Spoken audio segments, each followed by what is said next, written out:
Coop Treviso, il centro della famiglia, insiste sulla necessità di una fiscalità più leggera per famiglie numerose. Le proposte presentate al ministro Enrico Costa, Andrea Rossini e Paolo Colombatti.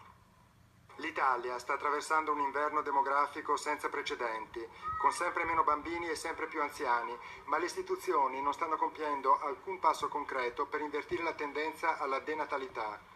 Per questo il Centro della Famiglia di Treviso ha invitato il Ministro della Famiglia Enrico Costa e l'assessore regionale Emanuela Lanzarin ad un incontro per confrontarsi su alcune proposte formulate dal mondo delle associazioni, a partire dal cosiddetto fattore famiglia, per una nuova fiscalità. Si tratta di un vero riconoscimento dei carichi familiari, riconoscendo il numero dei figli che sono nella famiglia, si riconosce il ruolo sociale della famiglia, se ci sono disabili, anziani da curare, un adeguamento dell'ISEE che non rispetta il vero impegno che ha la famiglia.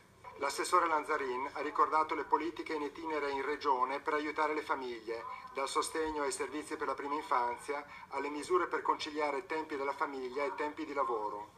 Credo che noi dobbiamo pensare a un quadro complessivo che vada incontro all'evoluzione della società e quindi il fatto che ci sono sempre più famiglie e monofamiglie, al fatto che non c'è più il sistema di ammortizzatori di un certo tipo e al fatto anche che c'è una situazione economica che sta pesando molto sui bilanci familiari.